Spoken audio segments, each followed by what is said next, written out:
this video, I'm gonna go over how what's the shelf here. You know, a few items you might find on there helpful, but then also I'm just gonna go over some basics on how to get your first your first way of creating material. So real quickly, here's your texture list. So let's say if you were in your modeling engine, you assign a bunch of different materials. So you might assign something that says glass, metal 1, metal 2, maybe rubber, things like that. You could then have it on this texture set list of all the different materials you created. In this situation, I didn't. I'm actually going to retitle this, or this name just a soda machine. Okay. We have our texture set settings, which we already kind of saw. So we have our channels, which you can click the plus button and add new channels, which we'll get into a little bit later. We have our mesh map, so the kind of the maps we already discussed. You can select at any point. You can change the size that you want these materials to be at. We have our layers panel, so if it's similar to Photoshop as far as using that layers. You have your same blending options and mask and things like that. You have your properties panel, which we'll get into in a moment. Some display settings, so like if you want to show your wireframe, you can do it through here. You have just a couple post effects, which you'll be able to see later on in the presentation mode if you want to do shadows. That's more in the kind of presentation at the end. Shader settings, which these can be very necessary for certain types of or for certain types of materials. So we will actually get into the shader settings when it comes time to adding some emission, but also when it comes time to doing some transparencies.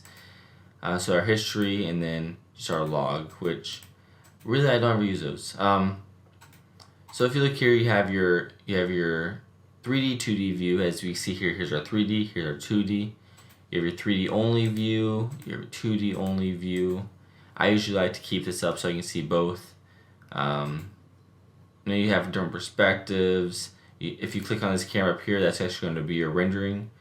And then, and this just is some rotation stuff. But so now if we go to our panel down here, which is called the shelf, that's where you kind of find all your little tools. So you have a project label here, which is all the maps we baked for this, but also you might import other. So later on, you might import a logo to then be used for this project, and that would be under your project panel.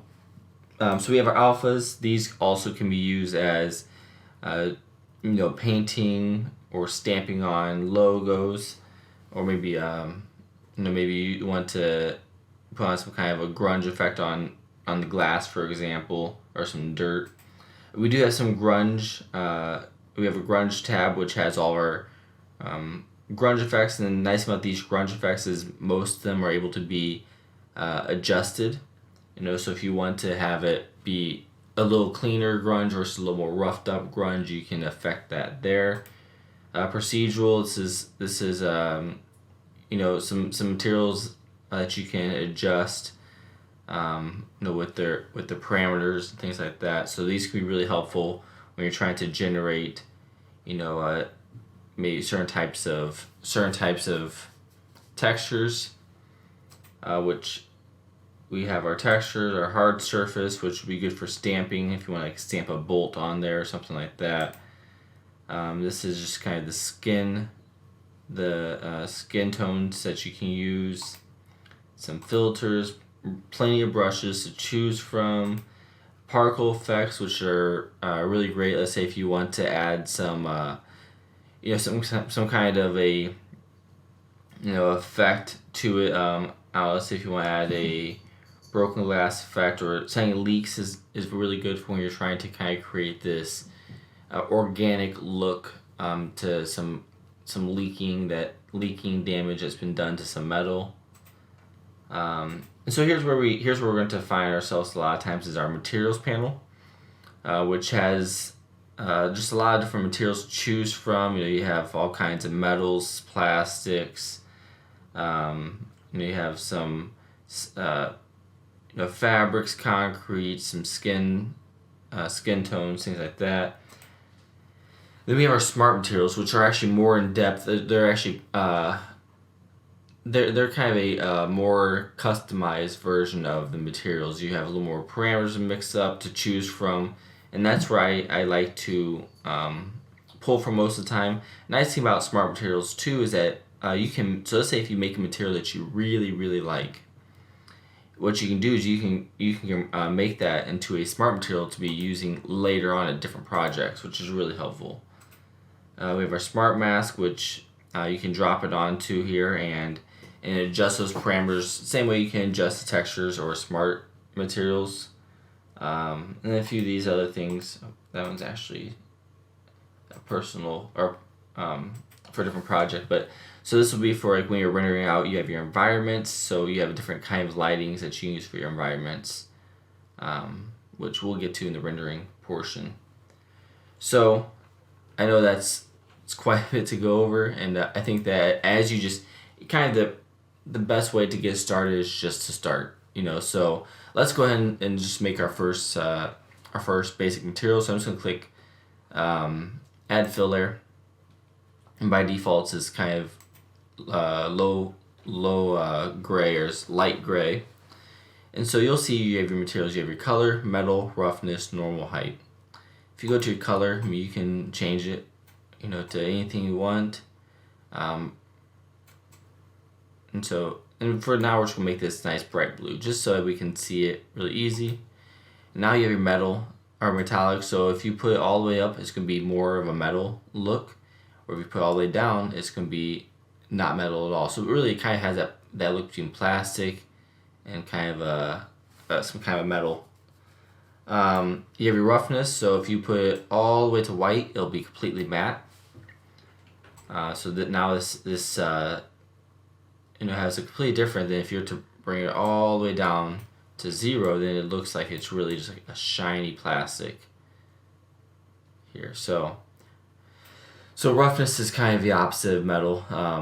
As far as you have your dull look versus your reflective look, and I encourage you to look around at those.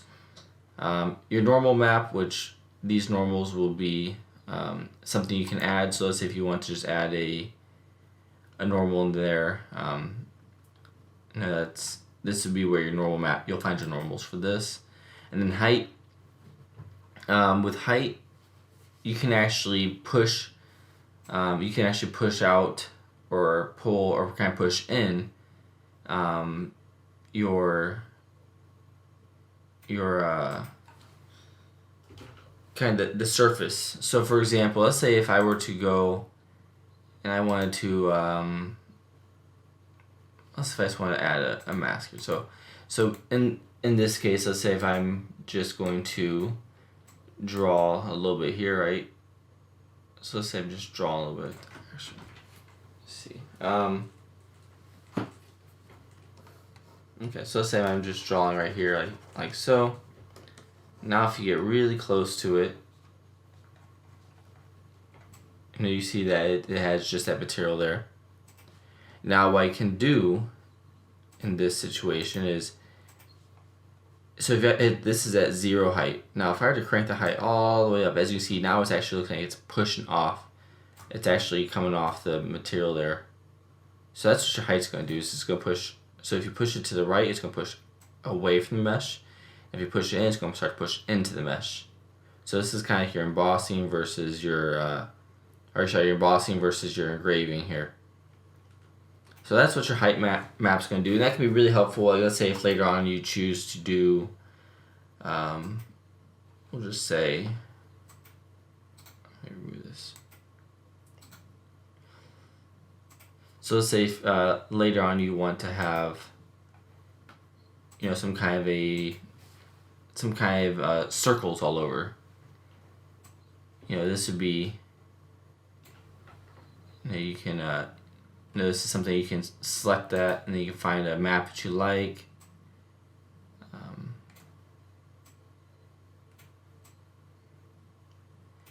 So yeah, I mean, it's just, you can then create this kind of bump texture in the height channel. So another thing to note is, let's say if you want this to, you don't want this to be completely uniform roughness, so all the way up or all the way down. You think you kind of want something that's a little bit, a little bit kind of in between, or maybe even something that you want to be kind of almost like it's roughed up a bit. So what you can do is you can go just by clicking where it says roughness uniform color, click there, and let's say I need to find a grunge map. So now you can see there's kind of this, wherever it is black, it is completely shiny. Wherever it is white, it's completely dull. But then on top of that, wherever it is kind of that gray in between, it will be that mixture between, or somewhere between the shiny and dull. So you see there, it kind of has that, and that's just with use my roughness map here, and I can adjust that like so. And the same can be done with metallic. For base color, let's say if you really wanted a particular kind of texture, you can pick it there, or you can even go over to here, textures, and let's say really for whatever reason want this rock texture, you can just drop that right into the base color, and now you'll see here is that rock texture.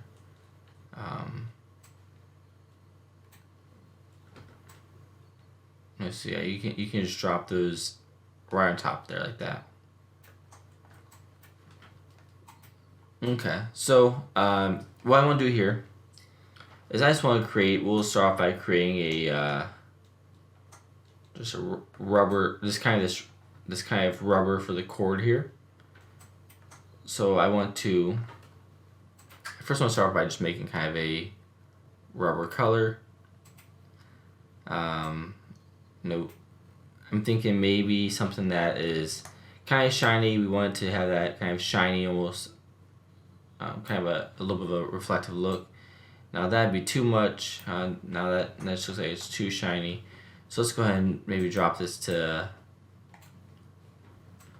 something like that. Looks like it's a pretty good rubber texture, and maybe even want a little bit of a grunge or a little bit of a height to it. So let's see if we can find just using our height panel here. Let's see if we can find something that's fairly subtle here.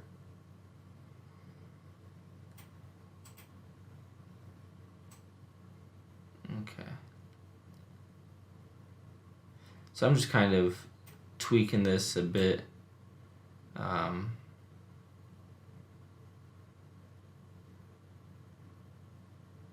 So I find something that I like.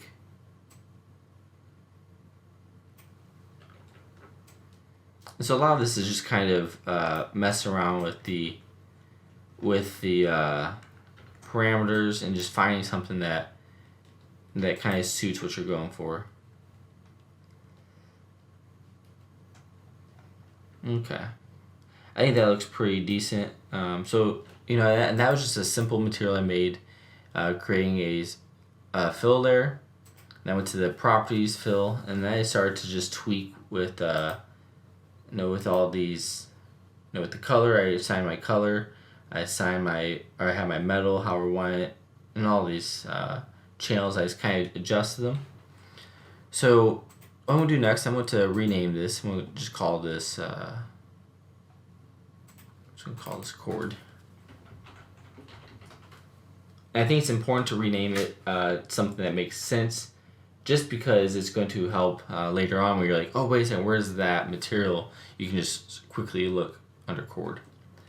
So now what I'm going to do is I just want this cord to be that black color. So I'm going to go ahead and I'm going to add a black mask. And so now the way the mask works is anything that is black will not be visible. So anything that's white will show up. So what I can do is, if you can see that little blue box there, that shows me what part of the layer I'm currently working on. So here, this will allow me to actually work on the properties, kind of the fill itself. Whereas here I'm now working on the layer or the mask portion. So we want to select the mask portion, and what we want to do, so we have a few buttons over here. We have our paintbrush, which what I can do is I can have this paintbrush on. I can paint anywhere that I paint. White will then show this material here. So if this was let's just say, it doesn't matter what this material is. Let's say if it was bright red. Anything that I paint this mask white will then show up that bright red. So you're just literally now making that visible, right? So all I'll do here is just make this back to our kind of gray color we had. And then I want to just using we could use our paintbrush and just paint this whole entire thing. Maybe a little bit time consuming. Imagine trying to do that whole entire thing. That'd be ridiculous. We do have our projection tools, which I will be using a little bit, but here's why I want to use our polygon fill tool.